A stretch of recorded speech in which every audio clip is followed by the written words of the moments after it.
Very good. Thanks, Jeff. Good morning, everyone. Let's go ahead and jump right into it. We'll begin in Syria, and then we'll move to Iraq. We've completed the second month of operations to defeat ISIS in RAQQA. About 45% of the city is under the control of the Syrian Democratic Forces.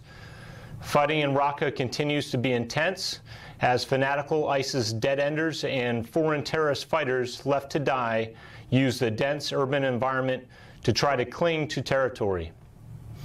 ISIS continues to use the closely spaced buildings in tight streets of the city to hide large improvised explosive devices, attempting to slow the advances of the Syrian Democratic Forces who are clawing away at remaining hiding places. More than 80% of the ISIS attacks against the SDF have been accomplished by using hidden IEDs. Despite these fierce and suicidal tactics, the SDF continues to progress. They're advancing from three sides, from the east, the west, and south of the Euphrates River. And as of this morning, there was still about a 250-meter gap between the east and west axes. That can be covered by fire, but it's only a short amount of time before there's an actual physical link up there. Civilians who remain in RAQQA are also being targeted by ISIS. In the west of the city, a female terrorist joined a stream of 500 non-combatants who were being evacuated by the SDF and detonated a suicide vest. ISIS also indiscriminately fired on the evacuating crowds, causing casualties, including those of the rescuing SDF. Throughout cleared areas of the city, the RAQQA Internal Security Forces, otherwise known as the RISF, a local volunteer counter-ISIS force comprised mostly of Arabs, continues to take on the role of providing order and preventing the escape or return of terrorists. The RISF graduated an additional 230 new members this week. Their training in basic arms proficiency, first aid, the law of armed conflict, and screening and checkpoint procedures is allowing them to assume responsibility for security for more people in areas as the SDF pushes deeper into the city. In southern Syria, I briefed last week that the coalition had ceased support to the Shahad al-Qaritayn because they wanted to pursue objectives outside of fighting ISIS. Over the course of this past week, after meetings with their leadership, the Shuk have returned heavy weapons and other equipment provided by the coalition, but they have been allowed to maintain some small arms and light vehicles. We will continue to train, advise, assist, and accompany other vetted partner forces in southern Syria that wish to defeat ISIS above other objectives. Moving to Iraq, the coalition continues to support the Iraqi security forces as they carry out detailed clearance operations in Mosul and prepare for offensive operations in Tel Afar. Iraqi Army, Emergency Response Division, and Counterterrorism Service will transition security to hold forces in West Mosul here shortly. The ISF are firmly in control of Mosul. Security leads to stabilization and aid, and the more secure areas become, the more aid and projects that can get underway in neighborhoods that were previously under control of ISIS, neighborhoods that need that aid the most. Territory must be cleared of ISIS fighters and cleared of the tons of explosives that have been left behind by these jihadists. We know the immense amounts of explosives ISIS has used in their defenses throughout Iraq. We've seen that they have purposely left in places like Fallujah and Ramadi, booby traps that they've left in ovens, in closets, in dresser drawers, as some examples. And I was talking to a colleague yesterday from the embassy here of an Iraqi family talked about that had returned to their house in Mosul, and when they flipped on a light switch, it triggered a bomb in their neighbor's apartment, killing several members of that family. And while ISIS may not be physically present, they have shown time and again that they will continue to leave destruction in their wake. They will leave a clear intent, they have a clear intent to kill and maim civilians who wish to return home. In conjunction with the United States Embassy here in Baghdad, we have been able to allow humanitarian assistance and efforts of stabilization to begin as quickly as possible once areas have been cleared. There was a surge this week of engineers that assessed some 200 schools, 20 electrical substations, 7 sewage treatment plants, and 2 hospitals and several police stations in West Mosul. Schools have reopened in cleared parts of the city, and electricity has been connected to a water treatment facility that is expected to begin providing clean drinking water to several 100,000 Moslawis in West Mosul very shortly. And these are just a few of the many projects that are underway, decided by local governance to return to life after ISIS. Last week, I announced 7 high-value targets that the coalition removed from the battlefield in recent months. I've got some more for you today. Most recently, the coalition targeted and killed ISIS leaders involved in directing external operations, as well as bomb-making directed at regional and western targets. Abu Fudum, an ISIS explosive specialist, and one of his associates were killed in an airstrike July 13th near Mayadeen, Syria. Abu Ghafour, a Syria-based ISIS external operations official, and one of his associates was killed in an airstrike July 24th near Abu Kamal. Ghafour's assistant, Abu Haman, and 3 other ISIS members were killed by a coalition airstrike on July 16th near Deir ez-Zor. Ghafour and Haman were responsible for managing and directing external operations and participated in plotting attacks against Middle East and Western targets.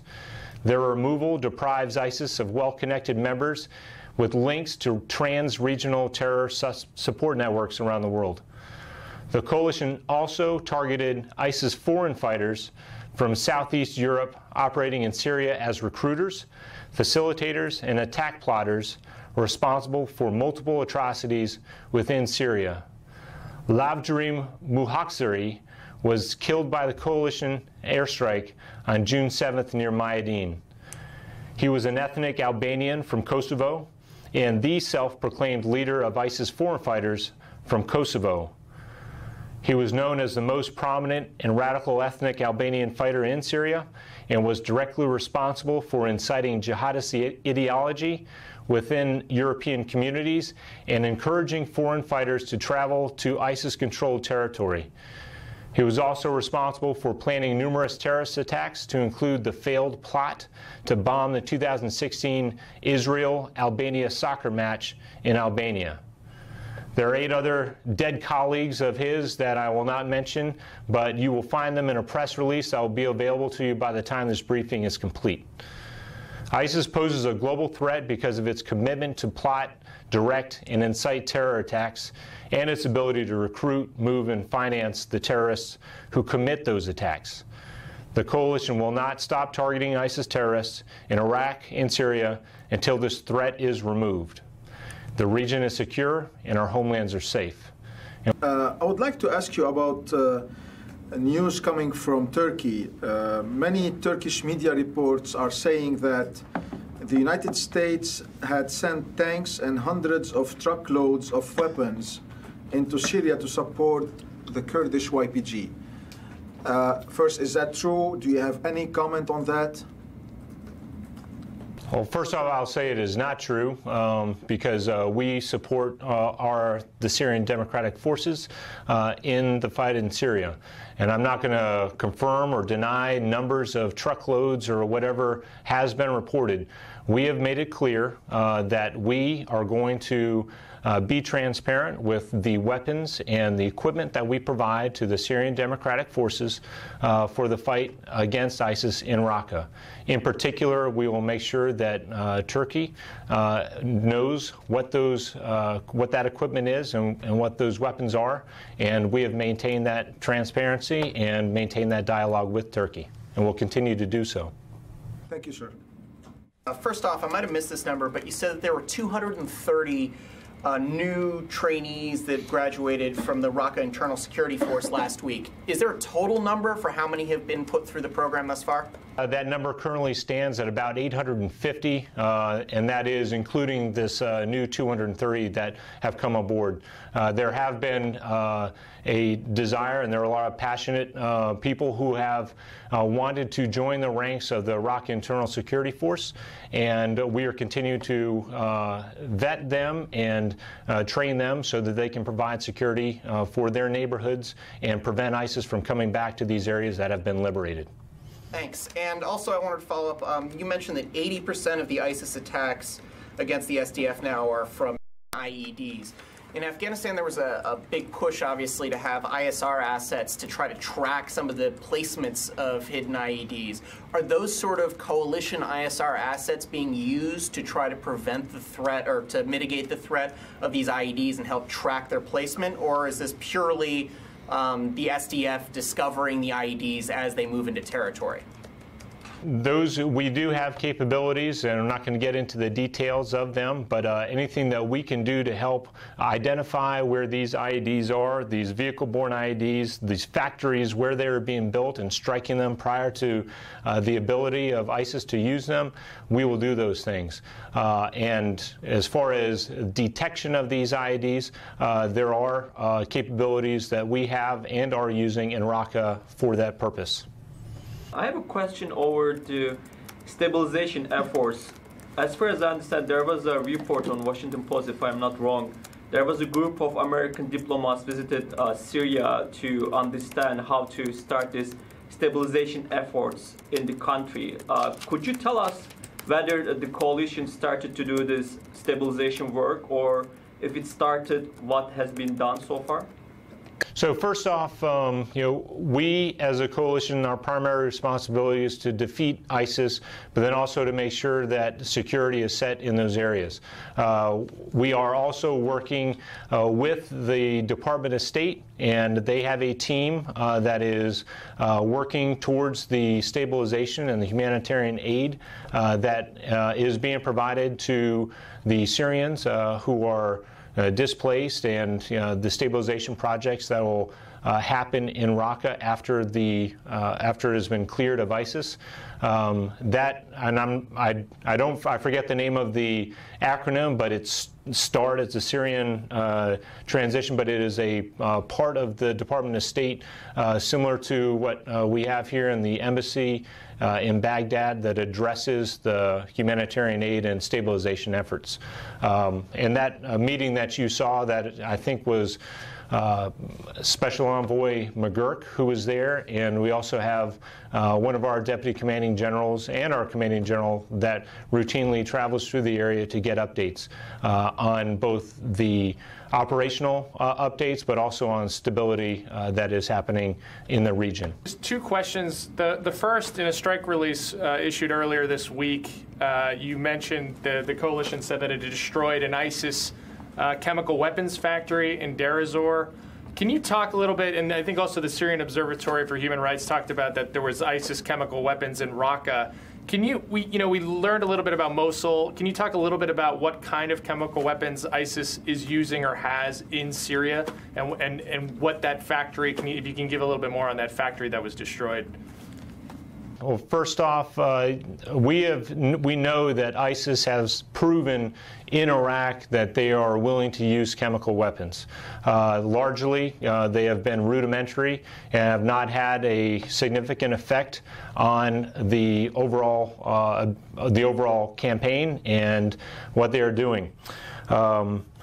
We do not want them to get good at this, and so are there any time that we find or know that ISIS has stockpiles or have put together anything that can be used to make these weapons, we will strike them.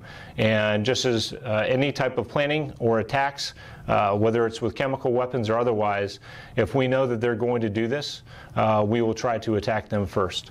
So I think that answers your first part of the question. We have not seen the use of chemical weapons in Syria, but we don't want to wait for them to use it either. So again, if we identify it, we will strike them. And the type that they were mainly it was ingredients to make it that were largely industrial type ingredients, nothing that causes so much concern for us. Does that answer your question? Excellent, thank you, sir. And my other question is, you talked about the high value targets taken out, and mostly sound like a lot in Mayadeen, including ethnic Albanian from Kosovo. You know, Mayadeen is kind of part of this middle Euphrates River Valley. You seem to be taking out a lot of high-value targets in that one location. Is this kind of become ISIS's de facto external operations kind of main control area? And are you concerned that right now there is no real clear plan to take Mayadeen by coalition or coalition-backed forces? We have seen that there are a lot of these high-value targets have come from throughout the middle Euphrates River Valley. So Abu Kamal, Mayadeen, Deir ez-Zor. I think I mentioned, each one of those locations in today's announcement. So again, just like with the chemical weapons, if we know that there are ISIS leaders, fighters, and resources that are being used, they are ripe for strikes. And as with the leaders, we have heard in open reporting, yes, there's this de facto capital, or ISIS said, oh, RAQQA is no longer our capital. We're going to move it now to Mayadeen. Wherever they set up, wherever they decide that they want to operate out of, it is not going to be safe for them to conduct operations, whether it's from their headquarters, whether it's running logistics, whether it's setting up and building IEDs. There's no sanctuary for ISIS fighters. We're going to hunt them down, and they will be eventually defeated throughout Iraq and Syria. Is there an increased sense of urgency to kind of go into that area now that there's so much evidence of external plots, or external plotters at least, being there? Is there an increased sense of urgency to kind of move on that area? Right now, our focus is on defeating ISIS in RAQQA, but I think that if you, as you very well do, you look at these strike reports every single day, and as you look at them throughout the week, you'll know that we are not letting up. And just as I look at it here, 54 strikes this week in Deir ez-Zor, 15 in Abu Kamal. So there's no shortage of ISIS targets throughout the middle Euphrates River Valley, and we are continuing to strike them and be successful with these strikes. Is there any way you can characterize the level of resistance that the Syrian Democratic Forces are facing in RAQQA? Is it, for instance, comparable to what the Iraqi forces faced in Mosul when they were in that really deadly urban combat? There's, as I mentioned earlier, we have seen an increase in the amount of IEDs and the booby traps that ISIS is using within RAQQA.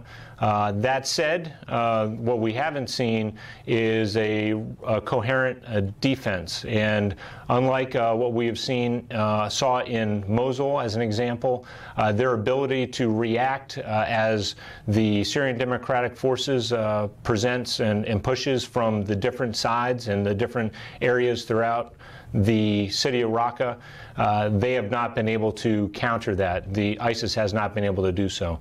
So we will continue to exploit that, and the Syrian Democratic Forces will continue to take ground every single day. Even from today, there was a good chunk of ground that was taken on the east side between those converging forward line of troops from the east and west. So progress is being made every single day. I know you're not in the prediction business, but does that suggest that victory in RAQQA may come a little faster than it did in Mosul?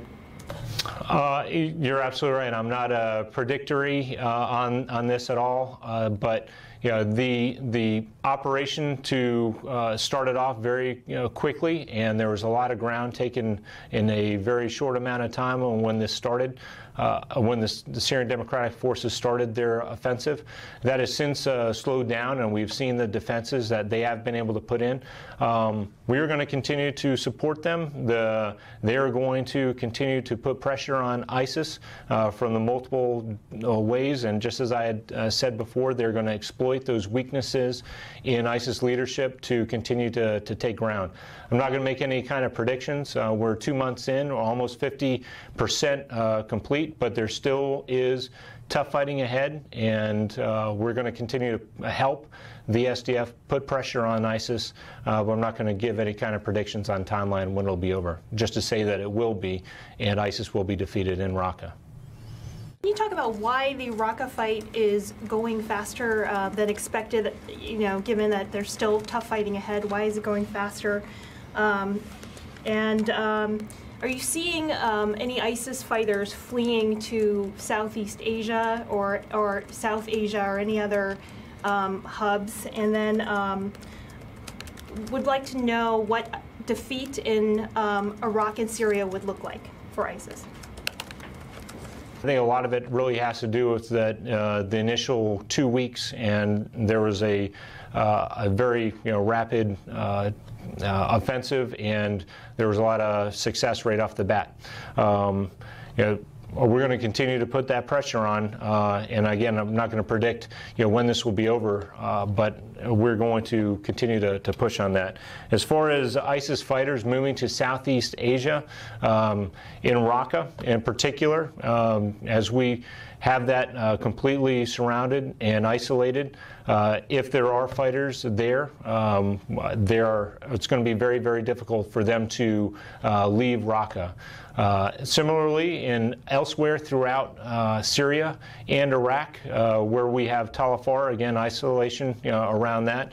As far as their ability to move out of the country, I'll talk a little bit about the greater coalition and all the different countries that are now sharing information on ISIS fighters. So between those countries, between Interpol and other organizations like that, the ability for fighters to come into and out of Iraq and Syria has been hampered significantly. And I don't have numbers, but those that are in Iraq and Syria right now, their chances of leaving are very low. The chances of dying in Iraq and Syria are very high. So, I forgot what the third question that you had asked, Christina. Can you ask again, please? I think in the beginning of your remarks, you mentioned defeating the ISIS threat. What would that look like in Iraq and Syria specifically? Well, as we continue to, through our partners, take away ISIS territory and not allow them to conduct the large-scale attacks, the conventional type fighting that we have seen, we do fully expect that they will devolve back into an insurgent type organization that looks more like terrorists that conduct these prior to 2014 when ISIS came to rise. We expect to see see them devolve into those type of actions.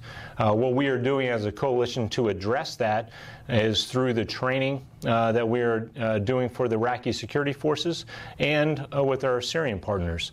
So we spent a lot of time on the front end of this campaign training Iraqi Army, Peshmerga, and counterterrorism service forces and federal police for the kinetic fight and for the conventional fight.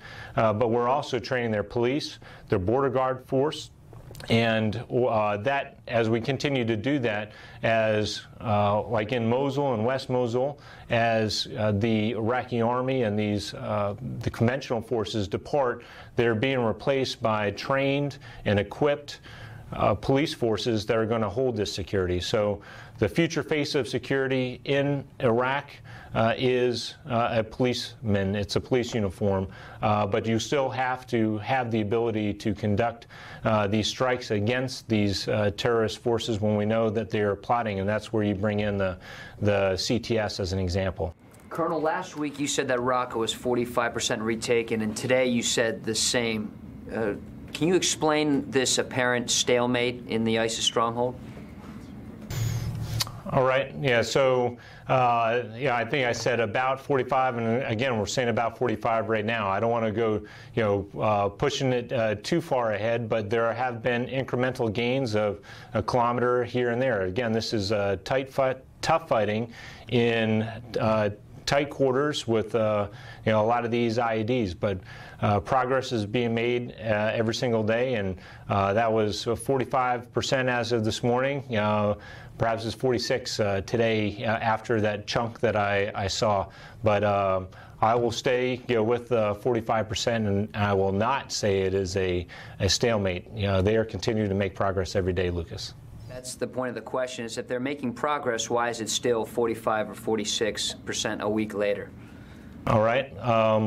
So, okay, I will go ahead and perhaps give a little more wiggle room on my percentages next time. So I will say, and I will continue to say, that they are making progress every day, and I think we're going to see that here in this week when I present more information and more progress in next week's update.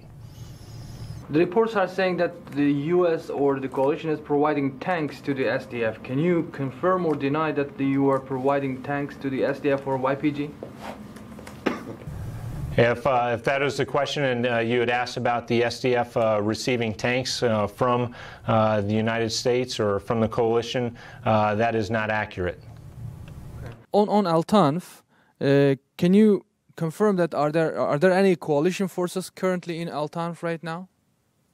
The answer is yes. We still do have coalition forces that are there and are there with our vetted Syrian opposition force that we're working with outside of Tanf, and still conducting patrols and training with them in and around the Hamad desert area, in and out of Tanf garrison.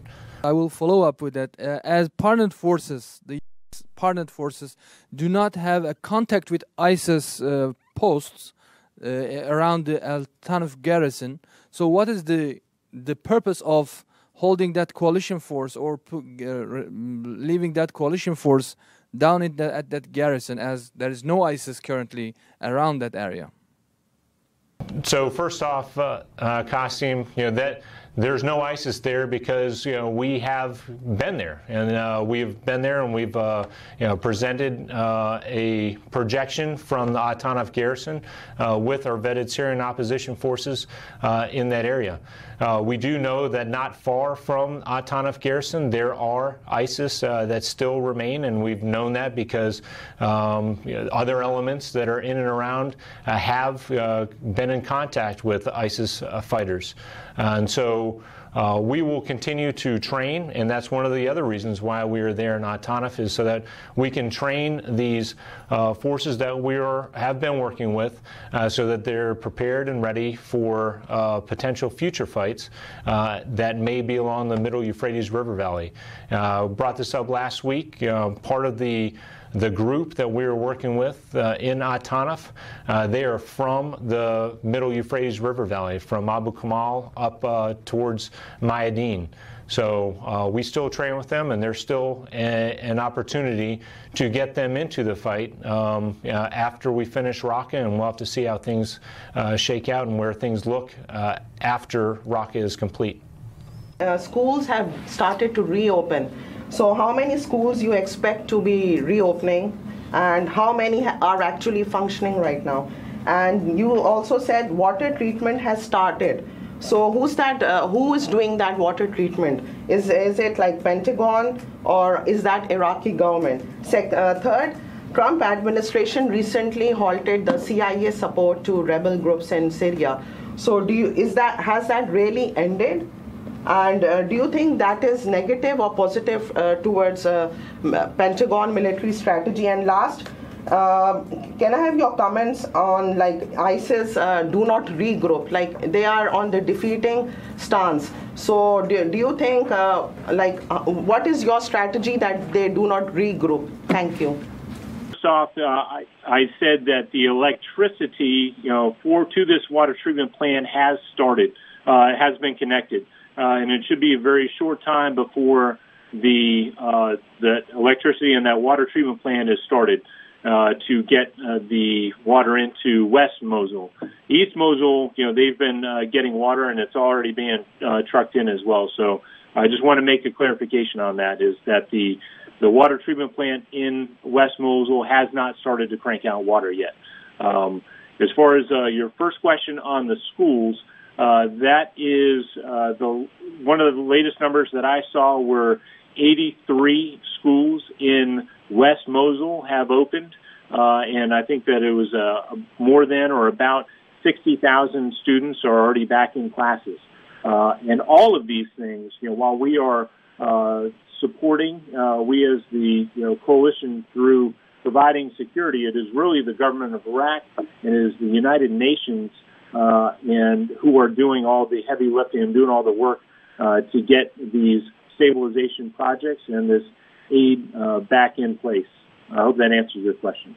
Thank you, but I'm not a little bit clear about water treatment. It's not started, but who will do that? Actually, under whose jurisdiction will it come? Under Iraqi government or under Pentagon?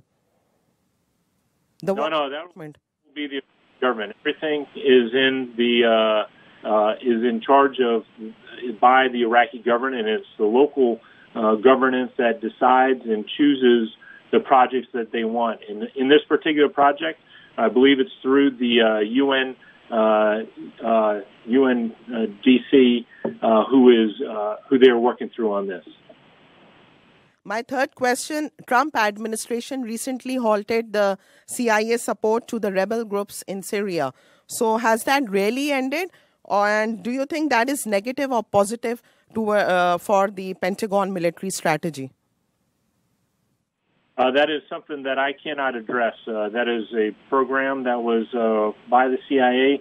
We are working with our vetted Syrian opposition groups and the Syrian Democratic Forces, all vetted by law for us to authorize and provide training and equipping for them. Those groups, we did not work with them in the past, and we are not working with them now.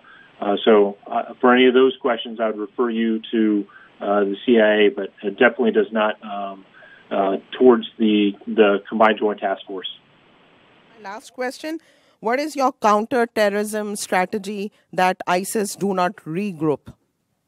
What is your counterterrorism strategy? So I can talk about the, number one is, by killing them allows them, they won't be able to get fewer people to get together.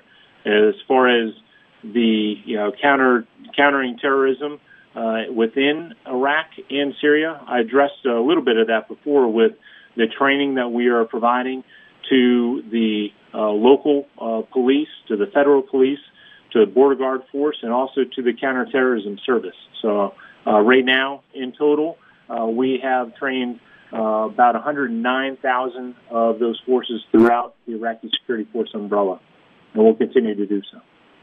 Just a few minutes ago, you talked about how the future fight would be in the Euphrates River Valley. Just to clarify, would that begin to happen? Would you shift SDF forces along with their coalition advisors after RAQQA was 100% retaken, or would you expect to start shifting some of those forces to be in to start to retake the Euphrates River Valley as the RAQQA operation was still ongoing? Yeah, Elizabeth, on that, I'm not going to give any future projections on what we may or may not do. Right now, the focus is on RAQQA. We will continue to conduct strikes throughout the Middle Euphrates River Valley, but as far as when we want to adjust and shift and transition, I don't want to address that for obvious reasons.